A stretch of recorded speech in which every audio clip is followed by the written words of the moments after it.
بسم اللہ الرحمن الرحیم۔ اللہ تعالی غالب ہے، اس کی تقدیر اور جو اس نے طے فرما دیا، اگر وہ خود نہ بدلے تو کوئی ایسا نہیں ہے جو اس کو تبدیل کر سکے۔ اللہ کا علم تدریجاً نہیں ہے، جو بات اس کائنات کی فنا میں آخری ہے وہ اور جو سب سے پہلے تھی، یہ دونوں اس کے لیے برابر ہیں۔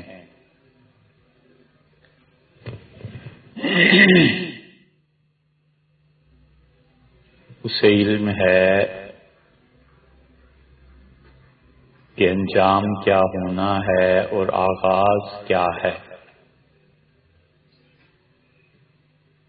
اور اس کے علم کی کوئی حد نہیں ہے، اور اس کی تمام صفات انسانی عقل سے ماورا ہیں۔ اس کی ذات پاک کا ادراک اور احاطہ ناممکن ہے، اور جس قدر اور جتنا علم وہ چاہے کسی کو عنایت فرمائے۔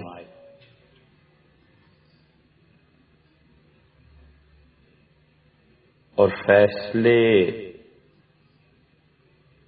اور علم یہ سب کچھ اسی کے پاس ہیں، اور یہ وہ مسلک ہے جو اہل السنہ کا ہے،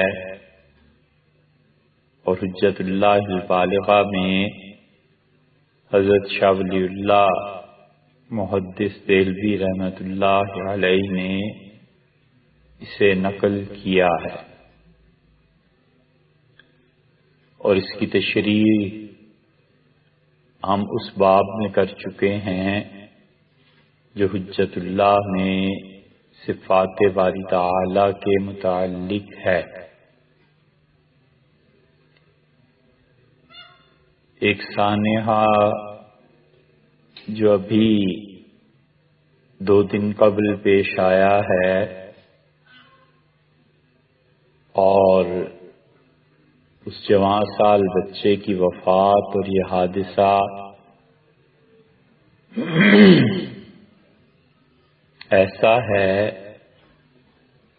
جو بہرحال اعصاب پہ اثر انداز ہوا،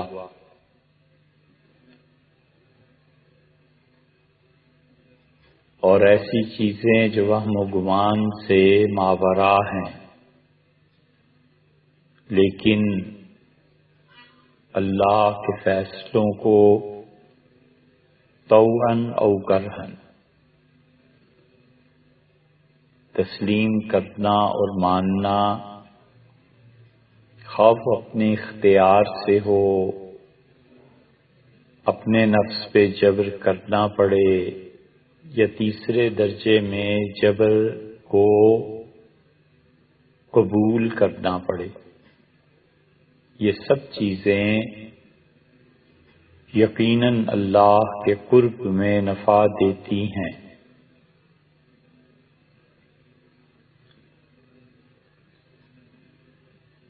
اور ہم اس حقیقت پر غور نہیں کرتے کہ جس چیز کو قابل فخر سمجھتے ہیں،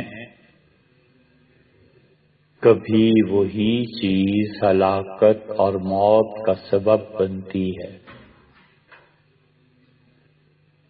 جوانی، طاقت، اس کے متعلق عام طور پر یہ سمجھا جاتا ہے کہ یہ طاقت اور قوت صحت کی علامت ہے، اور حالانکہ وہ موت کی علامت ہوتی ہے۔ غالب نے اس بات کو ایک شعر میں کہا ہے، اور اس کا مصرع یہ ہے کہ جام جم سے میرا جام سفال اچھا ہے، اور پورا شعر یہ کہا ہے کہ اور لے آئیں گے بازار سے گر ٹوٹ کے، جام جم سے میرا جام سفال اچھا ہے۔ کہتے ہیں کہ جمشید شاہ ایران کے پاس ایک پیالہ تھا، اور یہ سب کہانیاں ہیں، قصے ہیں سمجھانے کو، حقیقت سے مابرہ۔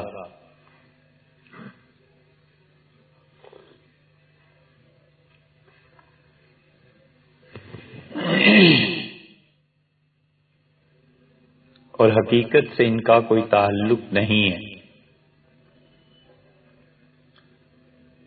کہ وہ دنیا بھر کے واقعات اپنے اس جام میں دیکھا کرتا تھا جس میں وہ شراب پیتا تھا، اسے گھماتا رہتا تھا، اور اسے دنیا میں ہونے والے واقعات کی خبر پہنچتی تھی، اور پوری دنیا میں ایسا جام پیالہ صرف جمشید کے پاس تھا۔ ہمارے دور میں ہوتا تو جمشید کا یہ جام دنیا میں ایک ایک بچے کے پاس ہے۔ تو غالب کہتے ہیں کہ اگر وہ جمشید کا جام کسی سے ٹوٹ گیا تو اس نے اسے اب کیا سزا دینی تھی؟ پھانسی چڑھا دیتا تو بھی وہ جام تو نہیں مل سکتا تھا۔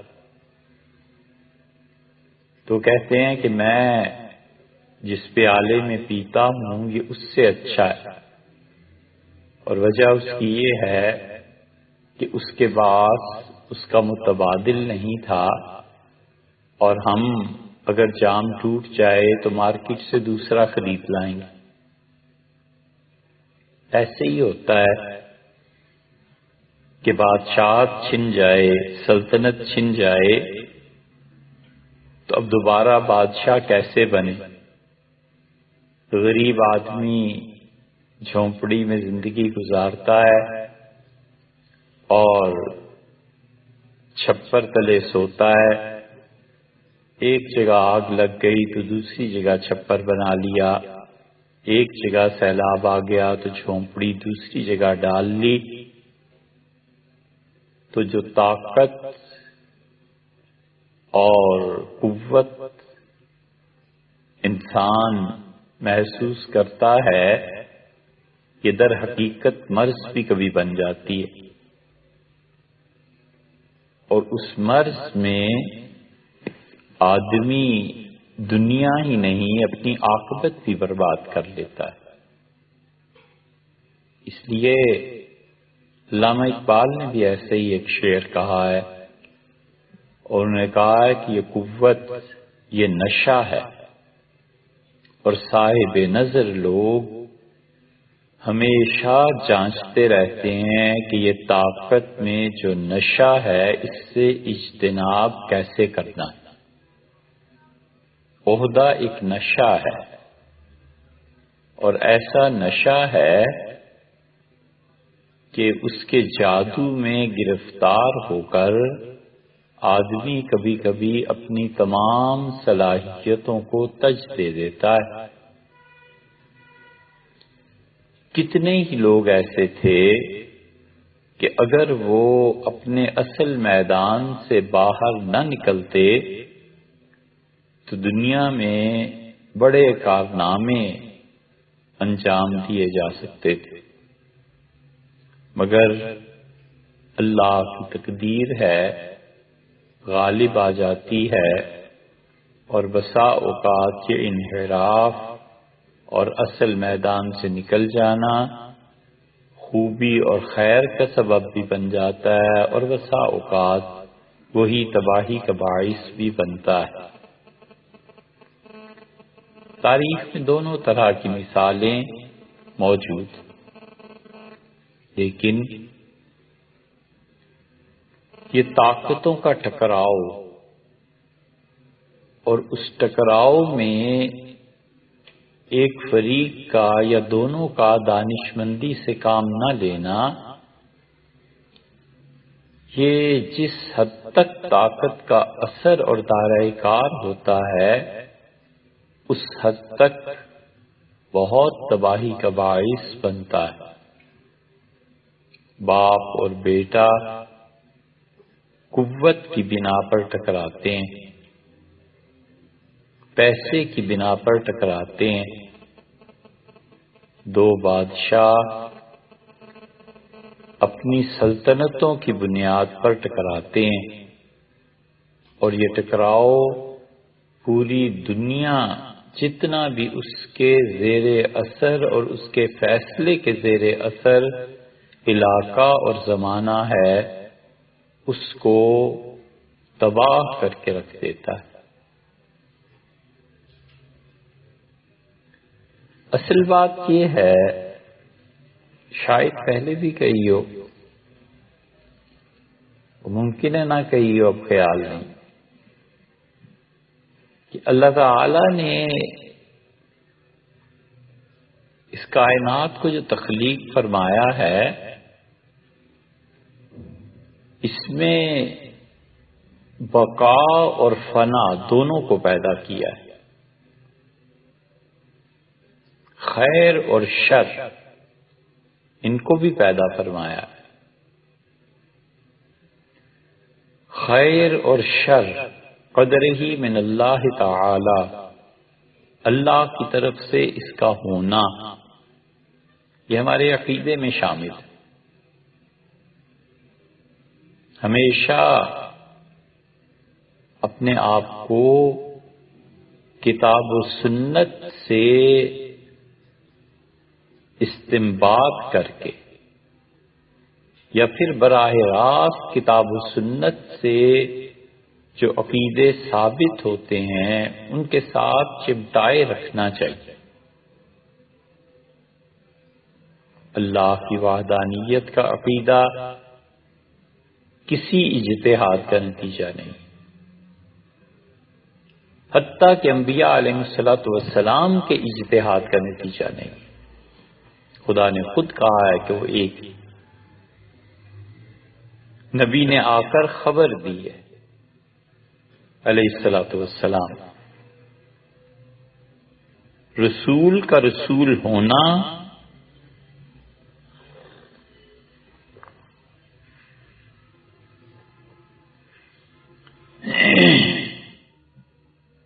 یہ اللہ کا اپنا اعلان ہے،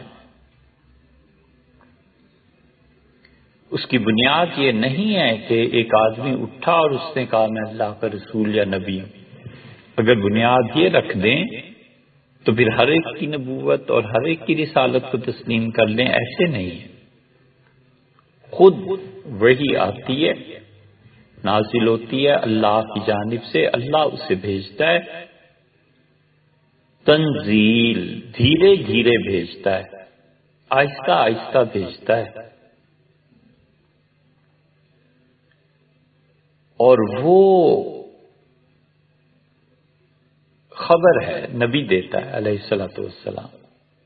یہ نہیں ہے کہ جس نے اٹھ کے اعلان کر دیا کہ نبی اور رسول ہے مان لیا جائے، کسی کے اجتہاد اور اعلان کی بات نہیں ہے، یہ بات اللہ کی اپنی ہے، اور اس بات کو ظاہر اور خبر دینے کے لیے خدا کہتا ہے کہ کہو انی رسول اللہ الیکم جمیعا، میں تم سب کی طرف اللہ کا رسول بنایا گیا ہوں۔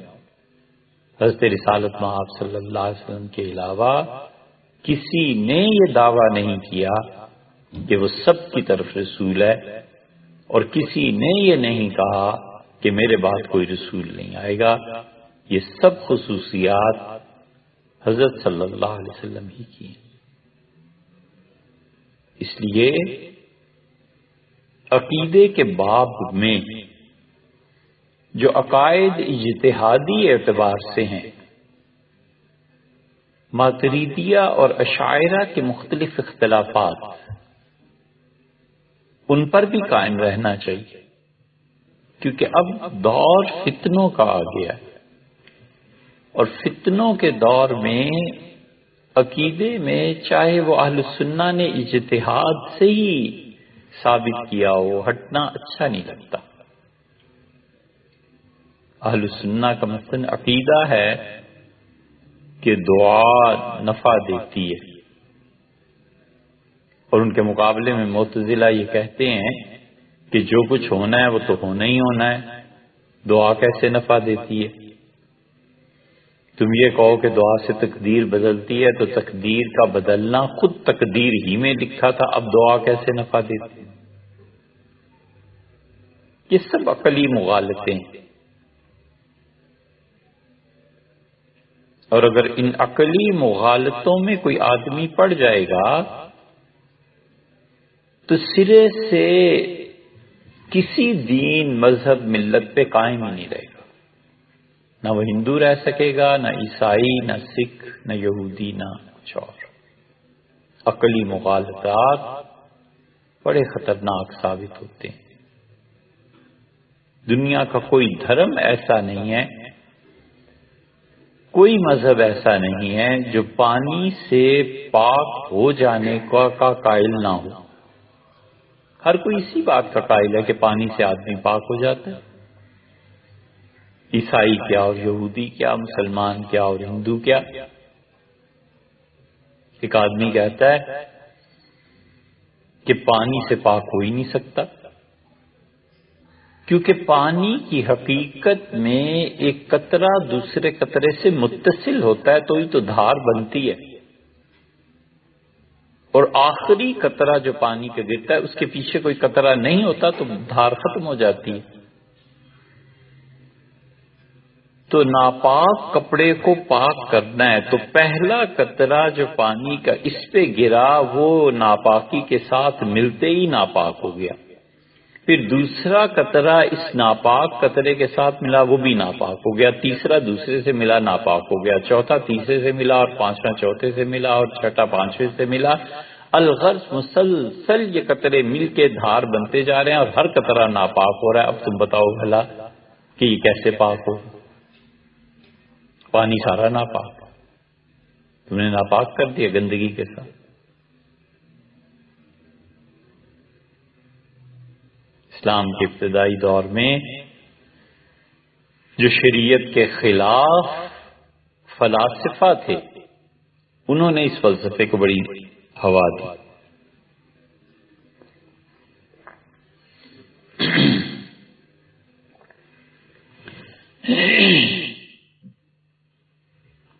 آپ خود سوچیں اس کا کیا جواب ہوا بکلن، سوائے اس کے کہ اللہ نے فرمایا پانی پاک کرتا ہے، بس اس سے زیادہ کوئی جواب نہیں۔ تو وہ عقیدے جو براہ راست کتاب و سنت سے ثابت ہیں، اور وہ عقائد جو بربنائے اجتہاد ہیں، نہیں اچھا لگتا کہ پہلی قسم کے عقیدوں کو تو چھوڑا ہی نہیں جا سکتا، اسلام اور کفر کا مسئلہ بن جائے گا۔ دوسرے عقائد جو اجتہاد سے ثابت ہوتے ہیں، یہ بھی پسند نہیں ہے کہ اس زمانے میں لوگ خام خواہ اس پہ زبان چلائیں، اور کیونکہ فتنوں کے دور میں اجتہاد کی دعوت ایک نئے فتنے کا دروازہ کھولنا ہے۔ جنہیں کرنا ہے وہ خاموشی سے بغیر کسی سے بات کیے کرتے رہتے ہیں، چلاتے رہتے ہیں، فتوے ہوتے رہتے ہیں۔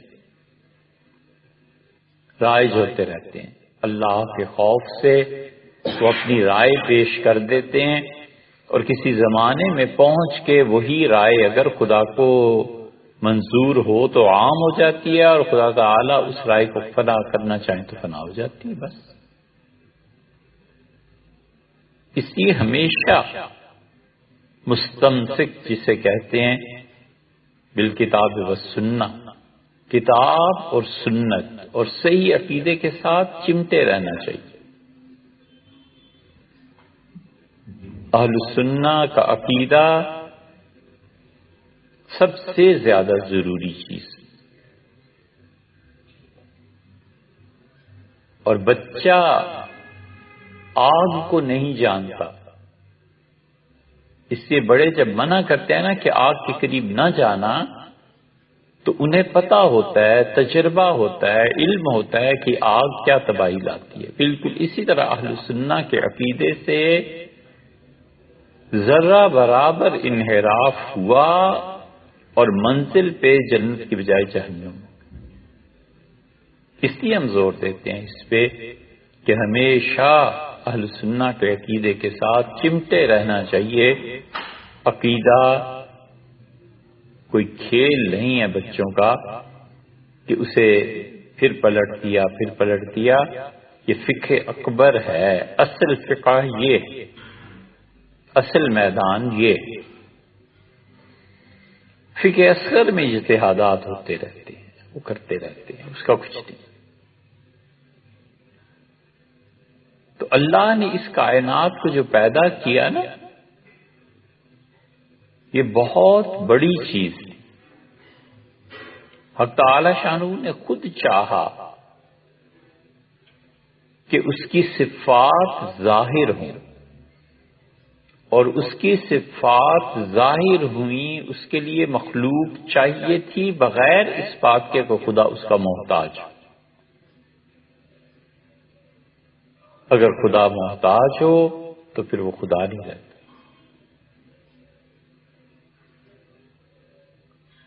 خدا کسی کا کسی حال میں محتاج ہے۔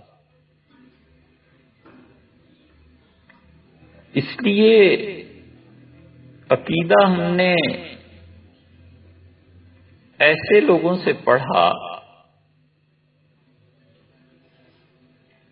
جن میں دو باتیں بڑی عجیب تھیں۔ ایک بات تو یہ کہ وہ معقولات پر بھی جب بیان کرتے تھے تو لوگ روتے تھے، حیرت ہوتی تھی کہ لوگوں کو کیا ہو گیا، حالانکہ خالص معقولات کا درس ہوتا تھا۔ اللہ تعالی ہزاروں لاکھوں رحمتیں نازل فرمائے۔ قاری محمد طیب صاحب رحمۃ اللہ علیہ دارالعلوم دیوبند کے محتمم تھے،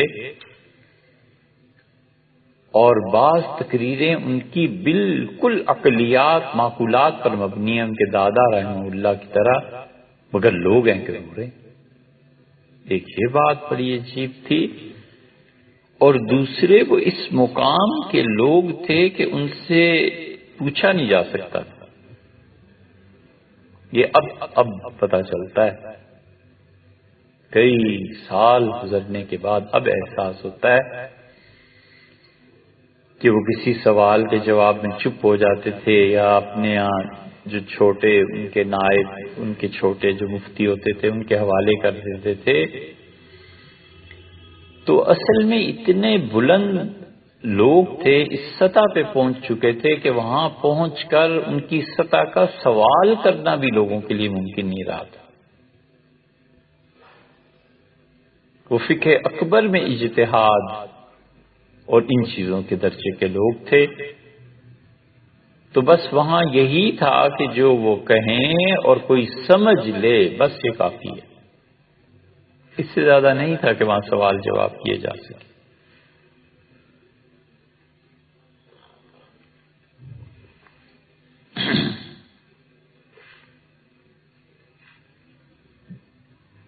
خاموشی، قوت ادراک کا اس حد تک پہنچ جانا کہ اس کا اظہار ناممکن نہیں تو بہت مشکل ہو جائے۔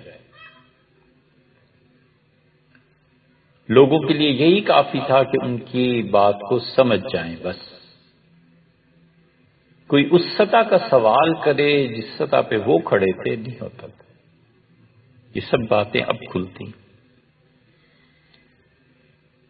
تو اس کائنات کو جو اللہ نے پیدا فرمایا ہے نا، بہت بڑی چیز تھی. اللہ نے چاہا کہ اس کی صفات قدسیہ، اس کی صفات عالیہ، ان کا ظہور ہو. مغفرت کی صفت کا تقاضا تھا کہ کوئی گناہ کرتا اور اللہ اسے معاف فرمائے، اس کی صفت مغفرت کا اظہار ہو. اس سے بھی بڑھ کے بات یہ ہے کہ اس کائنات میں کفر بھی مشیت باری تعالی کے تحت ہے، اور بس اس کے بعد چپ، خاموشی.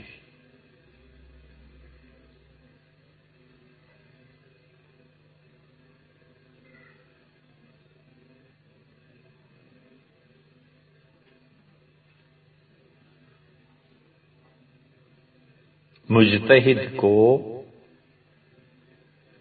جب اس کا ادراک ہوتا ہے حقیقی، تو وہ شخص کے کفر پہ تو درکنار، اجتماع کے کفر پر بھی فتویٰ دیتے ہوئے ڈرتا ہے. کیونکہ مشیت باری تعالی ہے نا. پھر کبھی انتظامات کا پہلو غالب آتا ہے تو بولتا ہے، وگرنہ موت جیسی چیز بھی اس خاموشی کی مہر کو نہیں توڑ سکتی.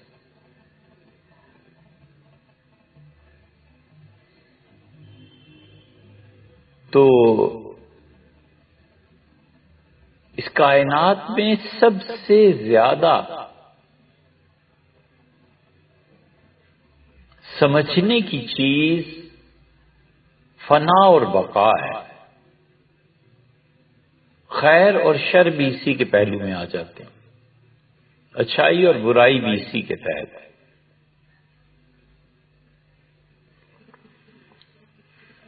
نیکی اور بدی اسی کے تحت ہے. ایک آدمی نے سوال پوچھا کہ اسلام زیادہ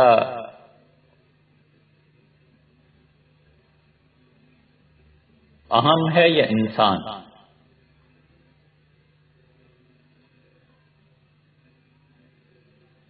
تو عرض کیا کہ یہ سوال سمجھنے کی سطح پہ آئے تو پھر بات کریں گے. اگر کہیں انسان زیادہ ہے، اہم ہے، تو یہ اس دور کا جو فتنہ ہے نا، جس کی بے کنی کے لیے اور اس دور کے بت کو توڑنے کے لیے، یہ بہت بڑا بت ہے اس زمانے کا جس کو توڑنا چاہیے. اس کے توڑنے کے لیے نبوت کی ضرورت ہے.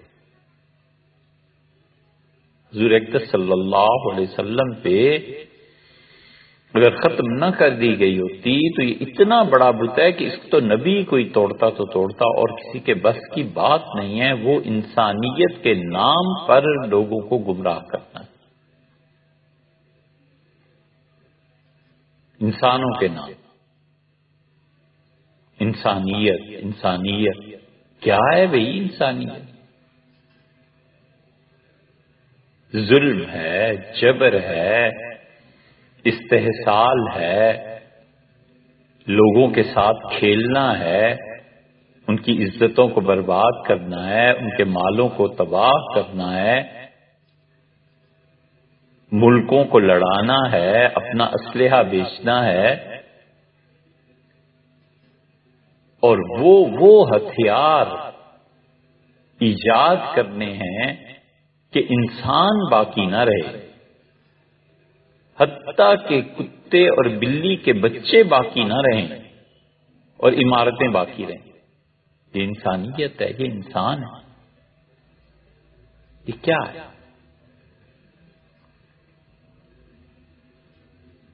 انسانیت کے نام پہ انہوں نے اس دنیا کو انسانوں کے رہنے کے قابل نہیں چھوڑا. اب تعالی شانو کی خدمت میں عرض کرے کوئی کہ آپ کی یہ دنیا لوگوں کے رہنے کے قابل نہیں رہی، اور نام انسانیت، برعکس نام نہند زنگی کافور.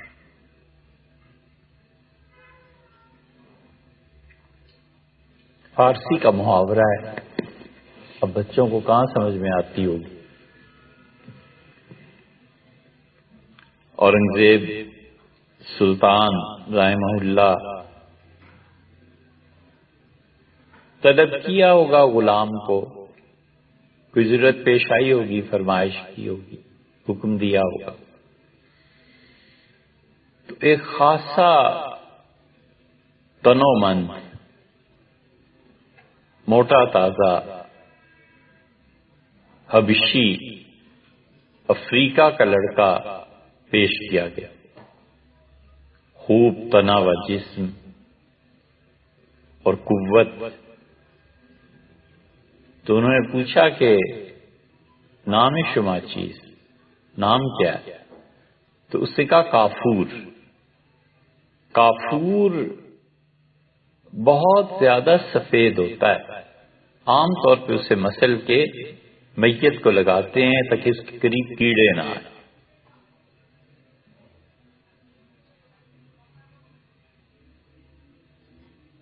کافور کی خوشبو سے کیڑے بھاگتے ہیں، کیڑے مکوڑے قریب نہیں آتے. انسان نے بڑی کوشش کر لی کہ جب اس نے کہا نا کہ فی ثلاثت ایام، 3 دن میں عذاب آ جائے گا، وعدن، یہ وعدہ ہے اور یہ جھوٹا نہیں ہے، تو پہلے دن رنگ بدلنا شروع ہوا. انہوں نے کہا کہ چمڑے کے کفن بناؤ تاکہ عذاب اگر آئے بھی تو جو باقی بچ جائیں وہ چمڑے کے کفنوں میں لاشیں لپیٹ کے دفن کریں تاکہ کیڑے مکوڑے نہ کھائیں. اور یہ نہیں جان سکے کہ جسم پر بقا کی تجلی جو پڑے گی، وہ روشنی جس روشن دان سے آئے گی وہ روح کا روشن دان ہے. اس سے بقا کی تجلی آ کے اگر جسم میں پڑ جائے تو ہزاروں سال جسم محفوظ رہے، کچھ نہ ہو. اور اس روشن دان کو بند کر دیا اور سمجھے یہ کہ چمڑا بچائے گا. کافور بھی اسی لیے لگایا جاتا ہے، اور ہے بھی صحیح، لگانا بھی چاہیے، شریعت کا مسئلہ ہی ہے. لیکن یہ سمجھنا کہ کیڑے مکوڑے نہیں آئیں گے، جنہوں نے بھیجنے ہوتے ہیں وہ خوشبو کے اثرات کو سلب کر لیتے ہیں.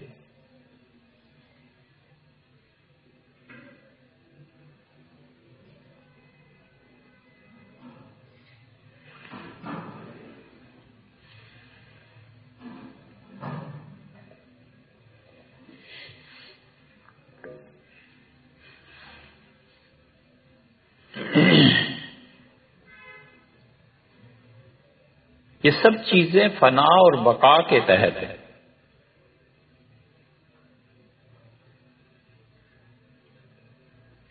فنا پر بھی فنا طاری ہو جائے. ابن عربی رحمت اللہ علیہ نے فتوحات میں اس کا ذکر کیا ہے، اور انہوں نے ایک روایت نقل کی ہے کہ موت کو، یہ تو صحیح حدیث میں بھی آیا ہے، حضور صلی اللہ علیہ وسلم نے ارشاد فرمایا ہے کہ موت کو دمبے کی صورت میں قیامت میں لایا جائے گا. اور وہ سب سے زیادہ پریشان کن دن ہوگا اہل جہنم کے لیے، اور اہل جنت کے لیے سب سے زیادہ خوشی کا دن ہوگا، اور جنت اور جہنم کے درمیان میں رکھ کے موت کو ذبح کر دیا جائے گا۔ ابن عربی رحمۃ اللہ نے لکھا ہے کہ اسے ذبح کرنے والے حضرت یحییٰ علیہ السلام ہوں گے، انہیں بلایا جائے گا۔ کمال ہے ابن عربی کا، کمال۔ ابن عربی رحمۃ اللہ علیہ اہل السنہ کے ائمہ میں سے، ہم انہیں بھی مانتے ہیں، اور ہم ابن تیمیہ اور ابن قیم رحمہ اللہ کو بھی مانتے ہیں۔ ملا علی قاری رحمۃ اللہ نے لکھا ہے کہ وہ ائمہ اہل سنہ میں، بڑا راز ہے اس میں کہ یحییٰ علیہ السلام کو بلایا جائے گا کہ اس دمبے کو ذبح کرو، اور وہ موت کو فنا کر دیں گے، فنا پر بھی فنا طاری ہو جائے گی۔ اللہ نے اس کائنات کو پیدا کیا، اور سب سے بڑی چیز ذات پاک نے جو پیدا کی وہ فنا اور بقا ہے۔ ہیرے کے کئی پہلو ہیں، ایک پہلو ہیرے کا یہ بھی ہے کہ فنا اور بقا۔ فنا کی قوت کو خود پیدا فرمایا، اور فنا کی قوت کو یہ کہا کہ تمہارا کام مٹانا ہے، اور کسی نے اس فنا کو برا کہا تو باقاعدہ انبیاء علیہ السلام کے ذریعے تلقین کی گئی کہ انہیں کہو لا تسبوا الدہر، زمانے کو برا نہ کہو، ٹائم کو، وانا الدہر، میں خود ٹائم ہوں، میں خود زمانہ ہوں۔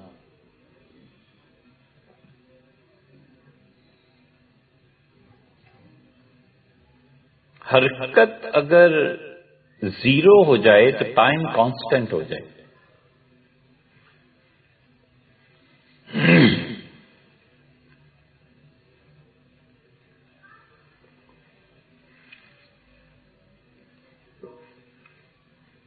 حرکت مٹ جائے تو زمانہ رک جائے۔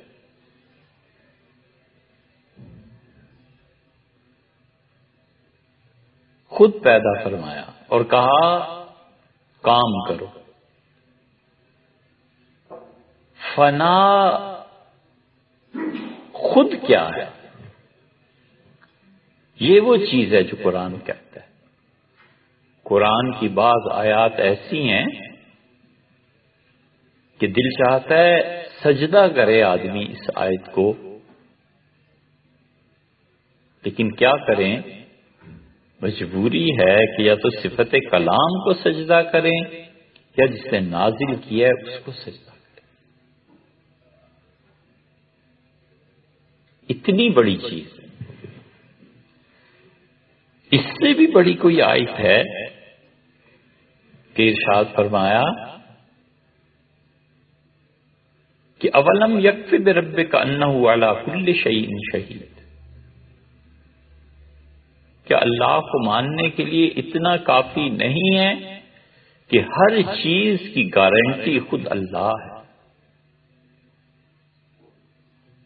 ڈوب جائے آدمی اس آیت میں اور نوح علیہ السلام کی عمر ملے تو بھی باہر نہ نکل سکے، اتنی بڑی چیز ہے۔ اتنی بڑی بات فرمائی کہ وقالو، اور یہ کافر کہتے ہیں کہ ما ہی الا حیاتنا الدنیا نموت ونحیا وما یہلکنا الا الدہر، یہ دنیا کی زندگی کیا ہے سوائے اس کے کہ ہم جیتے ہیں اور مرتے ہیں، اور ہمیں کوئی چیز فنا نہیں کر سکتی سوائے زمانے کی۔ یہ مشرکین مکہ بھی جانتے تھے کہ زمانہ فنا کرتا ہے، ایسے ہی نہیں تھے۔ ان پڑھ اور بغیر کسی سمت کے سفر کرنے والا معاشرہ نہیں تھا۔ ایک سمت تھی، صحیح تھی، غلط تھی، یہ الگ بات ہے، ہم تو کہتے ہیں غلط تھی، لیکن وہ کسی نہ کسی ڈائریکشن میں جا رہے تھے۔ ایسی قوم نہیں تھی نا جس کو پتہ ہی نہ ہو کہ جانا کدھر ہے۔ جن کی زندگی کا کوئی فلسفہ اور اصول ہی نہ ہو. وہ کہتے ہیں زمانہ فنا کرتا ہے.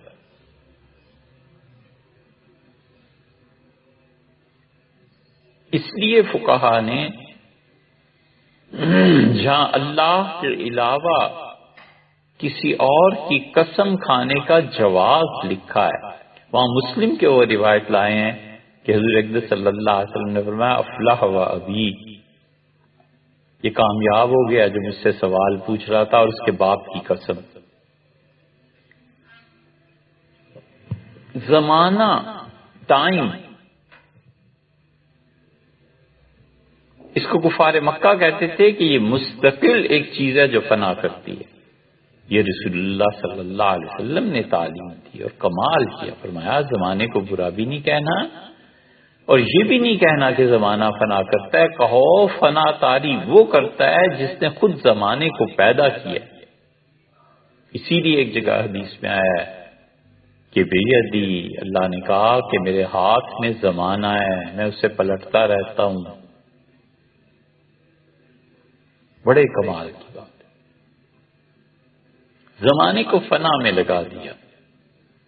100 سال بعد قالین پرانا ہو گیا، 20 سال بعد بچہ مر گیا، 100 سال بعد انسان مر گیا، 1000 سال بعد انسان فنا کی گھاٹی میں اتر گیا. کائنات کی ہر چیز زمانہ اسے فنا کرتا ہے. اور اس کے مقابلے میں بقا، پہاڑ آج ہے، قیامت اسے فنا کر دے گی. چلو فنا تو ہوا ہی، چاہے وہ کروڑ سال کے بعد ہوا. ادھر بقا کی جدوجہد میں جسے لگایا شعور کے ساتھ وہ انسان ہے، پہاڑوں کو نہیں لگایا.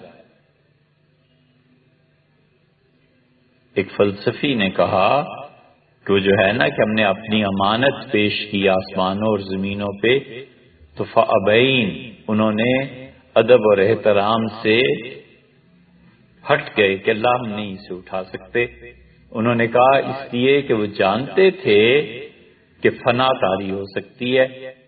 اختیار کے ساتھ ان سے سوال کیا گیا.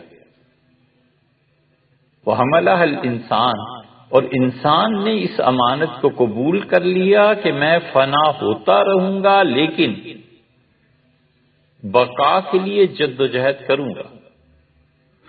یہ بقائی کی تو جد و جہد ہے، اور کیا چیز ہے؟ دوا لینا، ڈاکٹر کے پاس جانا. جب آپ کا عقیدہ ہے، ہمارا عقیدہ ہے کہ موت کا ایک دن معین ہے، مرنا ہے، تو پھر دوا کھانے کی کیا ضرورت ہے؟ اگر فرض کر لیجئے کہ 1 جنوری موت کا دن ہے کسی آدمی کا، تو دوا کھائے یا نہ کھائے مرنا تو اسی دن ہے نا. اب دوا کیوں کھا رہا ہے؟ کیا 2 جنوری آ جائے گی؟ کچھ بھی. کیا دسمبر کی آخری تاریخ کو مر جائے گا؟ کچھ بھی نہیں. یہ بقا کی جد و جہد ہے. اور اس جد و جہد کو اسی لیے رکھا کہ فطرت میں شامل کر دیا، ڈال دیا کہ بقا، باقی رہنا. ٹائم فنا کی طرف جا رہا ہے، انسان بقا کے حصول میں ہے،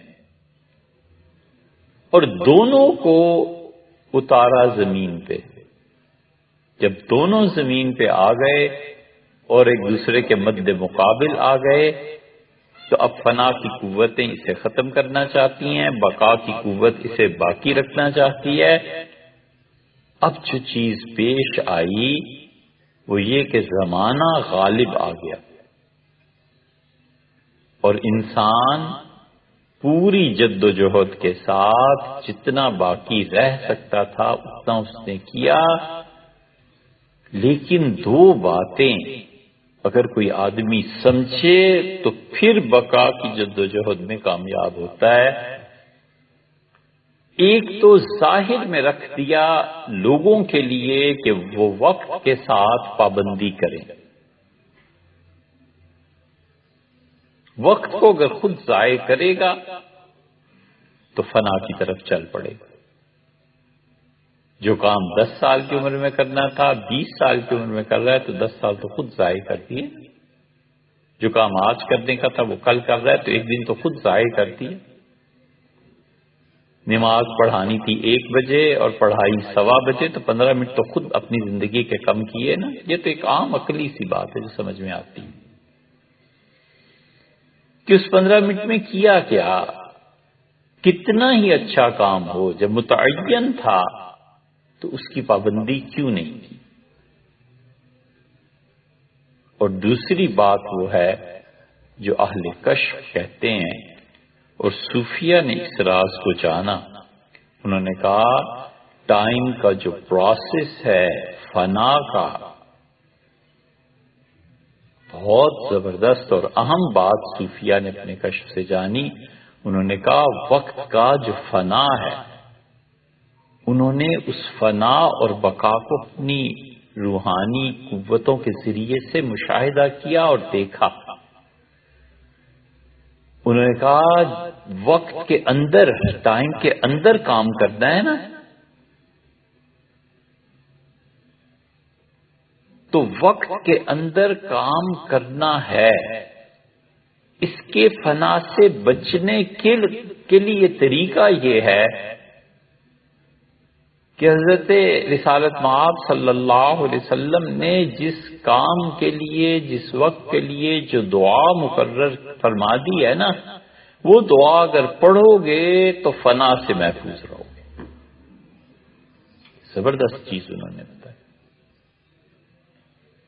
انہوں نے کہا ٹائم نے تمہیں فنا کیا ہے کھانے میں اور کھانا کھایا اور یہ پڑھا کہ الحمدللہ الذی اطعمنی وسقانی وجعلنی من المسلمین تو وہ جتنا بھی فنا کا اثر تھا تم نے ختم کر دیا.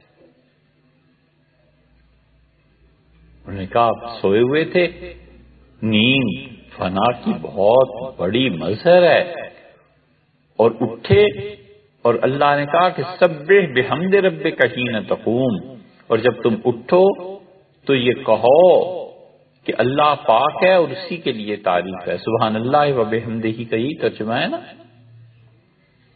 تو وہ جو غفلت اور نیند تھی نا اس میں جو فنا کے اثرات تھے وہ تمہاری زندگی سے ختم ہو گئے. بقا رہی.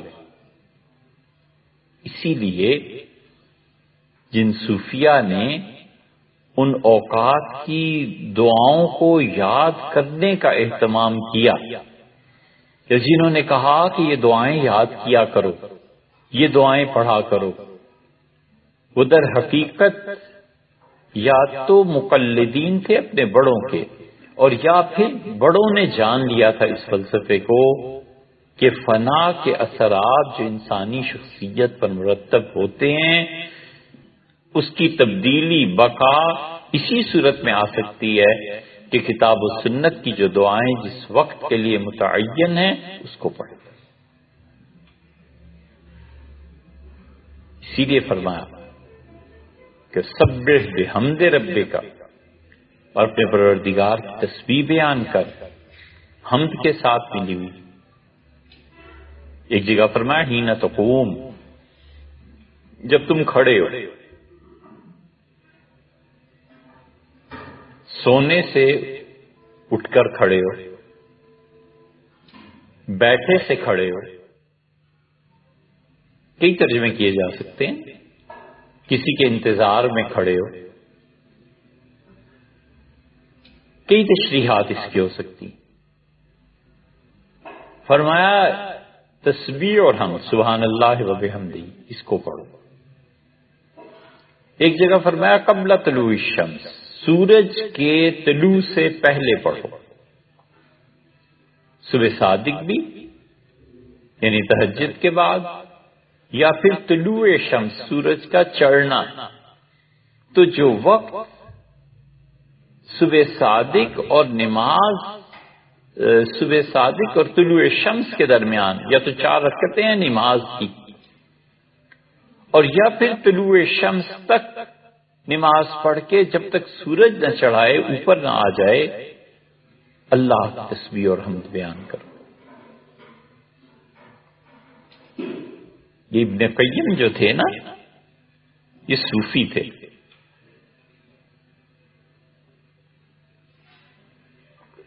مدارج السالکین انہوں نے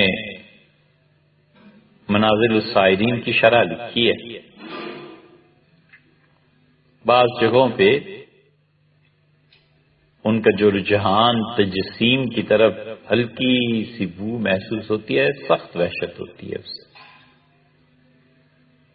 خواجہ انصاری، خیر یہ تو علم کلام کی مباحثیں چھوڑیے اسے، لیکن بنیادی چیزوں میں سے ایک ان پہ صوفیت کا غلبہ بھی تھا. مکہ مکرمہ پہنچے، بیمار ہو گئے. مدارج سالکین میں لکھا ہے کہ میں اتنا بیمار ہوا جس میں اتنا شدید درد شروع ہو گیا کہ میں طواف نہیں کر سکتا. تو میں نے زمزم کا پیالہ لیا اور طواف کے دوران بار بار سورہ فاتحہ اس پہ پڑھتا تھا، پھونکتا تھا اور پیتا تھا. میری طاقت اس سے بحال ہو گئی. اسی لیے سورہ فاتحہ کے متعلق حدیث میں آتا ہے نا کہ وہ شفا ہے. تو آدمی جب بیمار ہو جائے جسمانی طور پہ بھی تو اس سورہ فاتحہ کو پڑھ کے دم کرنا چاہیے. اس سورہ فاتحہ کو پڑھ کے پانی پہ پھونک کے پی لینا چاہیے. اس میں اللہ نے شفا رکھی.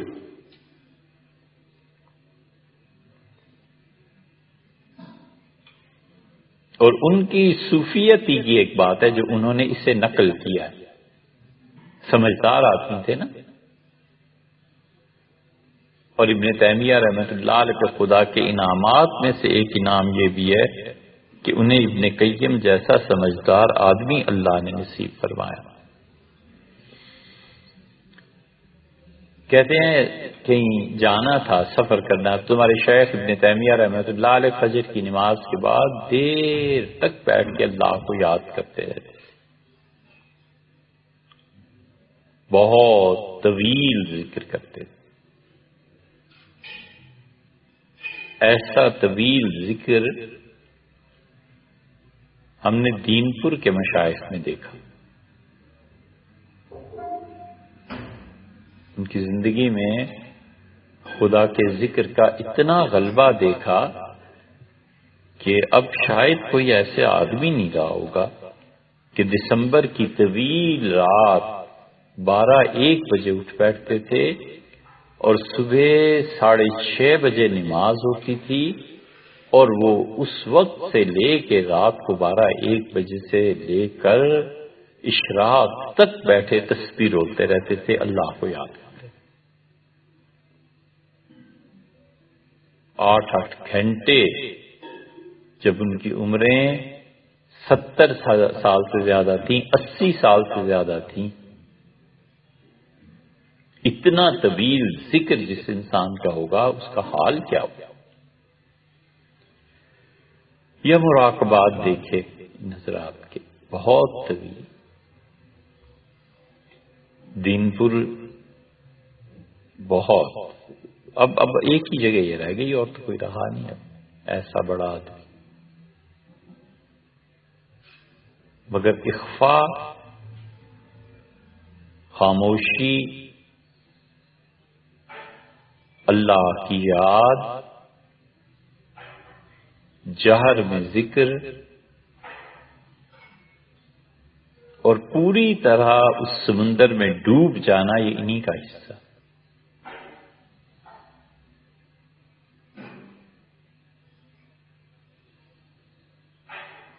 اس لیے یہ ذکر کے جو اثرات ہیں نا، ابن قیم نے دیکھے اپنی آنکھوں سے تھی ساری چیزیں. تو شیخ کو بتایا کہ جانا ہے تو آج آپ ناشتہ کر لیں. تو کہتے شیخ اٹھے اور مجھے دیکھا، ہنسے اور مجھ سے فرمایا کہ میرا اصل ذکر ہی، اصل ناشتہ یہ ہے. جس دن یہ ناشتہ نہ ہونا طبیعت خراب ہو جاتی. کتنی پاک روحیں تھیں جو اللہ کے ذکر سے اور اللہ کی یاد سے قوت حاصل کرتی تھی. ہر آدمی سوچے کس چیز سے مجھے قوت ملتی. بڑے مبارک لوگ ہیں جنہیں علم سے قوت ملتی ہے. کوئی نئی کتاب، کوئی نئی تحقیق، کوئی نیا مسئلہ سامنے آیا، ایسی خوشی، ایسی طاقت کہ اٹھ کے بیٹھ گئے بستر پہ کہ او اچھا یہ چیز آئی، یہ کیا ہے؟ یہ روح کی طاقت۔ ویسے چلا نہیں جاتا، نماز میں کسی نے کھڑا کر دیا، بس اب بے فکر ہو جاؤ۔ اب وہ نماز اس کے لیے خدا کا ذکر اور خدا کی یاد وہ روح کی تازگی کا سبب بن جاتی، روح میں قوت آ جاتی۔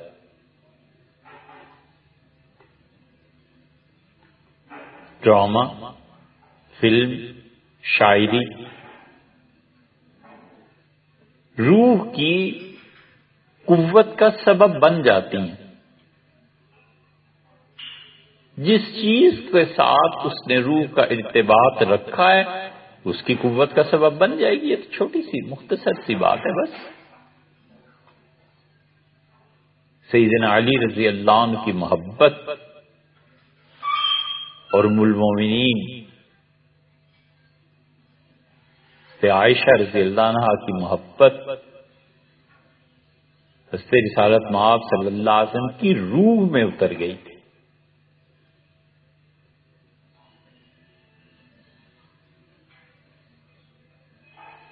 اسی لیے تو وفات سے پہلے بار بار فرمایا کہ میں آج کس کے گھر رہوں گا، میں کہاں رہوں گا۔ تو بیویوں نے عرض کیا کہ اچھا ام المومنین عائشہ رضی اللہ عنہا کا گھر چاہتے ہیں، تو سب نے عرض کیا کہ آپ ان کے گھر رہیں۔ بہت خوش ہوئی۔ اور وفات سے بالکل پہلے جب زیادہ بوجھ پڑا ہے طبیعت پہ تو اشارہ کیا کہ اٹھاؤ، مجھے اٹھاؤ۔ عائشہ رضی اللہ عنہا کہتی ہیں میں نے اٹھایا اور ان کا سر مبارک اپنے سینے پہ رکھ لیا، اور رسول اللہ صلی اللہ علیہ وسلم کی روح میری ٹھوڑی اور سینے کے درمیان میں ان کا سر تھا اس وقت لی۔ حد ہے محبت، بہت بڑی چیز۔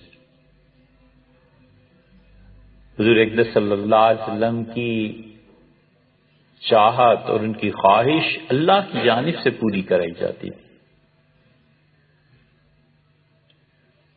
ان کے تو خیر کہنے ہی کیا، جب کوئی آدمی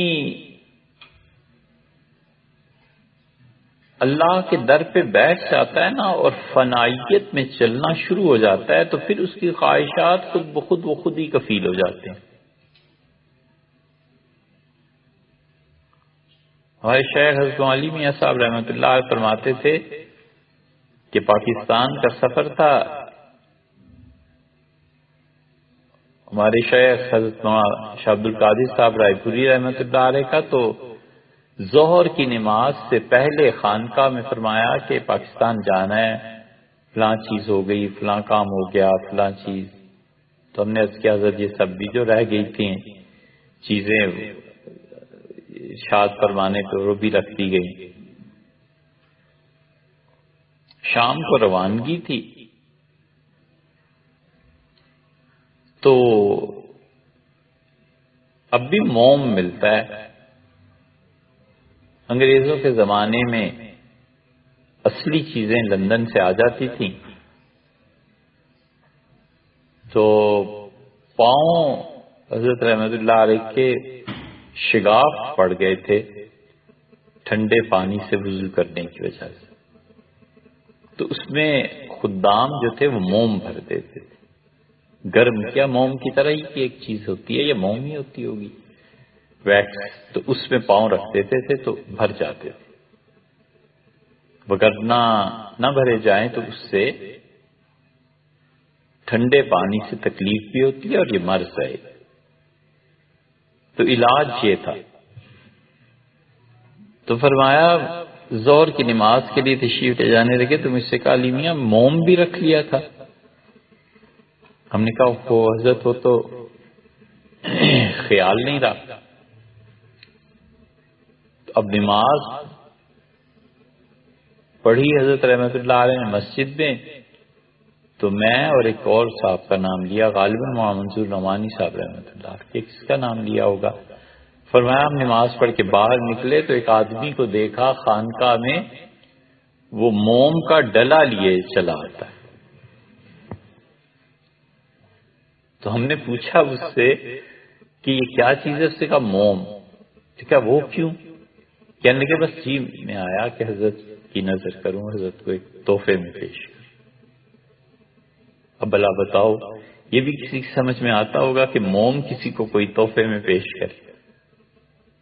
یہ فنائیت میں ایسے ہوتا ہے اور تقوی میں ایسے ہوتا ہے۔ اللہ نے فرمایا من یتق اللہ، اور جو خدا کے لیے تقوی اختیار کر لیتا ہے نا، اس میں آتا ہے کہ من حیث لا یحتسب، خدا اس کی ضرورتیں وہاں سے پوری کر دیتا ہے جہاں سے وہم و گمان بھی نہیں ہوتا کہ یہ کام یہاں سے ہو جائے گا۔ تو حضور اقدس صلی اللہ علیہ وسلم نے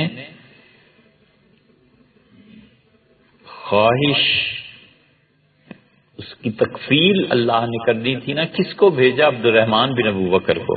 عبد الرحمن بن ابو بکر رضی اللہ عنہ فتح مکہ تک کفر میں رہے ہیں۔ یہ حضرت ابو بکر رضی اللہ عنہ کو بیٹا تھا، بڑا شجیع، بڑا بہادر، بڑی صفات، کفر میں بھی ثابت قدم، بدر میں اپنے والد کے خلاف۔ اور حضرت ابو بکر رضی اللہ عنہ سے کہا تھا کہ ابا آپ میری تلوار کی زد میں ایک مرتبہ تو آ گئے تھے، پھر میں نے چھوڑ دیا کہ آپ والد ہیں۔ اور پھر جب اسلام لائے ہیں تو رسول اللہ صلی اللہ علیہ وسلم بہت پیارے ہو گئے۔ ام المومنین سے عائشہ رضی اللہ عنہا کو اس بھائی سے بڑی محبت، انہی کی قبر پہ تشریف لے جاتی تھیں۔ پھر ان کی وفات کے بعد ان کے بیٹے کو اپنے پاس رکھ لیا تھا، اور بھی قاسم بن محمد بن ابی بکر، نہیں وہ محمد بن ابو بکر کے بیٹے کو رکھا تھا، قاسم کو رحمہ اللہ۔ بہرحال تو رسول اللہ صلی اللہ علیہ وسلم کی طبیعت مبارکہ پہ بوجھ پڑا نا جب، تو دروازہ کھلا، کیا دیکھتے ہیں کہ عبد الرحمن بن ابو بکر آ رہے ہیں، اور عبد الرحمن کے ہاتھ میں مسواک تھی، اور رسول اللہ صلی اللہ علیہ وسلم اس مسواک کو دیکھنے لگے۔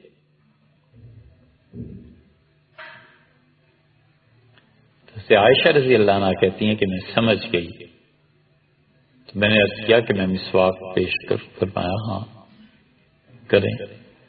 تو میں نے اپنے دانتوں سے وہ چبائی اور رسول اللہ صلی اللہ علیہ وسلم کو پیش کی، اور اللہ کی قسم وہ پہلا دن تھا جب میرا لعاب تھوک رسول اللہ صلی اللہ علیہ وسلم کے لعاب سے مل گئی۔ کبھی ان حقائق پہ کوئی آدمی غور کرے اور لکھے تو وفات کے مرض میں رسول اللہ صلی اللہ علیہ وسلم کے سب سے زیادہ قریب اور جس پہ سب سے زیادہ شفقت شامل حال جس خاندان کے رہی، وہ خاندان حضرت ابو بکر رضی اللہ عنہ کا، تو روح میں محبت اس خاندان کی، اور سیدنا علی رضی اللہ عنہ کی محبت کا بھی یہی تھا۔ وفات کی رات میں فرمایا علی نہیں آئے، عرض کیا گیا نہیں پہنچے، پھر پوچھا دوسری مرتبہ علی، عرض کیا گیا آپ نے جس کام میں بھیجا تھا وہ ابھی تک نہیں آئے، پھر سیدنا علی رضی اللہ عنہ تیسری مرتبہ دریافت فرمایا، پھر وہ آ گئے۔ تو جتنی خواتین تھیں وہ کہتی ہیں ہم ایک طرف کو ہو گئیں، دوسری گھر میں چلی گئیں، اور علی رضی اللہ عنہ جھکے اور رسول اللہ صلی اللہ علیہ وسلم کے ہونٹوں پہ اپنا کان رکھ دیا، اور طویل وقفے تک، دیر تک رسول اللہ صلی اللہ علیہ وسلم سیدنا علی رضی اللہ عنہ کے کان میں باتیں کرتے رہے، اور علی رضی اللہ عنہ بار بار سننے کا اس بات کرتے رہے کہ جی سمجھ میں آ رہی، جی میں سن رہا ہوں، ایسی بات ہے۔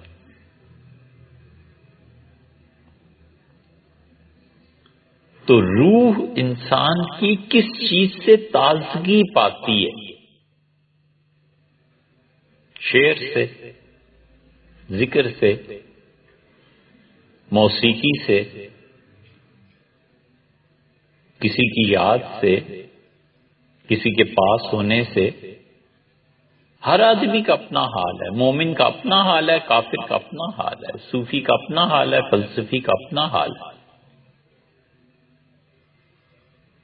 اور جس چیز سے وہ تازگی پاتی ہے، موت کے بعد روح پھر اس میدان میں چلی جاتی ہے۔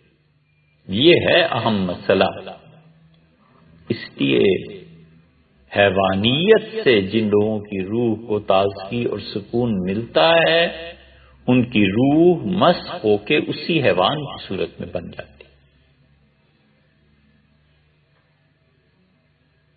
یہ ہے اصل۔ تو اس لیے فنا اور بقا کی قوتیں کام کرتی ہیں، اور صوفیہ اس فنا کی قوت کو ختم کرتے ہیں، اور اللہ تعالی کو اگر منظور ہو تو وہاں سے بقا کے اسباب اور سامان پیدا کر دیتا ہے، کوئی تصور میں نہیں تھی۔ حضرت قاسم نانوتوی رحمۃ اللہ کیا اچھی بات کبھی کہتے تھے، فرماتے تھے اس علم کی تہمت نے نام دے دیا لوگوں میں، یہ نہ ہوتا تو ایسے اپنے آپ کو مٹاتا کہ چڑیا کا گھونسلہ پھر بھی کوئی یاد کرتا ہے، مجھے لوگ اتنا بھی نہ یاد کرتے۔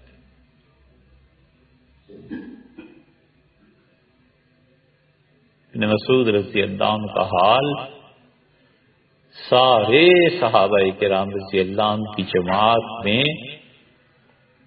اس کے قریب قریب تو پہنچے ہیں لوگ، لیکن خود یہ حالت ہی اسی کی ہو جائے شاید دوسرا کوئی نہیں ہوگا۔ ابن مسعود رضی اللہ عنہ نے کہا کہ میرا جی چاہتا ہے خدا قیامت میں بھی مجھے نہ اٹھائے، بس مٹی میں ہی ملا دے، قیامت میں بھی نہ اٹھو۔ اس وجہ سے نہیں کہ کوئی گناہ یا یہ یا وہ فنائیت جس درجے کی طاری تھی نا، مؤسس بانی پہلا فرد فقہ حنفی کا، جتنی سیدنا عمر رضی اللہ عنہ تو پھر بھی یہ کہا کہ مجھے سامنے نہ لائیں اور جنت بھیج دیں۔ ابو موسیٰ اشعری رضی اللہ عنہ سے پوچھا گیا تو ان کا کیوں نہیں، میں تو چاہتا ہوں قیامت میں خدا سے ملاقات ہو، جنت ہو، یہ ہو۔ ابن مسعود رضی اللہ عنہ نے کہا میں چاہتا ہوں اللہ اٹھائی ہی نہیں، بس ختم۔ روح تک کی فنائیت پہ جو شخص کہتا ہو، ایسا دوسرا آدمی پوری جماعت میں غالباً نہیں ہوگا۔ اور خدا نے ایسی بقا رکھی کہ ان کی ذات پاک سے جو چشمہ پھوٹا ہے حنفیت کا، کوئی شخص بات ہی نہیں کر سکتا جب تک کہ حنفی فقہ کے بانی تینوں سیدنا علی، سیدنا عمر اور سیدنا عبداللہ ابن مسعود رضی اللہ عنہ، یہ ساری فقہ حنفی ان کے کوچے سے گزرتی ہے، یہ تینوں اوپر ہیں، اور یہ سارے علم کے دریا ان تینوں سے ہی آتے ہیں۔ امت میں ہمیشہ غالب رہی ہے، اب تک بھی غالب اکثریت فقہ حنفی کی ہے۔ اس میں واضح اثرات ہیں ابن مسعود رضی اللہ عنہ کی اس فنائیت کے کہ انہوں نے فنا کے مرتبے تک وہ پہنچے اور اللہ نے بقا دی۔ اور بالکل اس کے برعکس بھی ہو جاتا ہے، جو لوگ اپنی بقا کی غیر شرعی جد و جہد کرتے ہیں نا، خدا ایسا بھی کر دیتا ہے کہ لوگ پناہ مانگتے ہیں۔ بڑی عبرت، بہت بڑے سامان ہیں سیکھنے کے لیے۔ قارون کا خزانہ، قارون گزرا، لوگوں نے کہا کہ کاش ہمیں بھی قارون جیسی دولت ملتی، اور جب وہ زمین میں دھنسایا گیا تو قرآن بتاتا ہے کہ انہوں نے کہا کہ بھائی کان اللہ، اور لوگوں یاد رکھنا اس بات کو، ارے اللہ کبھی بھی کافروں کو فلاح نہیں دیتا۔ وہ قارون تو اپنے زمانے کا تھا، لوگوں نے خدا کی پناہ مانگی سیاست سے ہٹ کے۔ جن شہزادوں کو زندہ حالت میں آدمی دیکھ نہیں سکتا تھا، صبح کس حال میں ہوئی اور گرفت ہوئی تو شام کس حال میں گزری، کہاں چلے گئے، کہاں گئی وہ دولت، کہاں گیا وہ شاہی خاندان، کیا ہوا؟ پگلوں نے صحیح یا غلط جو بھی، یہ تو ان کے معاملے، ہمیں کیا معلوم، لیکن باندھ کے ڈال دیا۔ سوچو تو یہ کیا ہے؟ تلک الایام نداولھا بین الناس، اللہ کہتا ہے یہ زمانہ ہے، یہ ٹائم ہے جسے ہم یوں پھیر دیتے ہیں۔ ماشاءاللہ لگتا ہے کہیں بھی تو صبح جس شخص کی زیارت اور ہاتھ چومنے اور سجدہ کرنے تک پہ لوگ راضی ہوتے ہیں، شام کو فوج کی خبر آتی ہے اور لوگ کہتے ہیں میرا نام کٹواؤ بھئی اس رجسٹر سے، کہیں میرا نام ان کے ساتھ آ گیا تو فوج نہ آ جائے۔ یہ ہے فنا اور بقا، کہ آدمی بقا اگر چاہتا ہے تو وہاں تعلق رکھے جن کو اللہ نے بقا نصیب فرمائی، اور اگر وہ چاہے کہ بقا رہے اور ان جگہوں پر تعلق رکھے جہاں پہ در حقیقت فنا ہے، تو پھر دنیا کی کوئی طاقت اسے زوال سے روک نہیں سکتی۔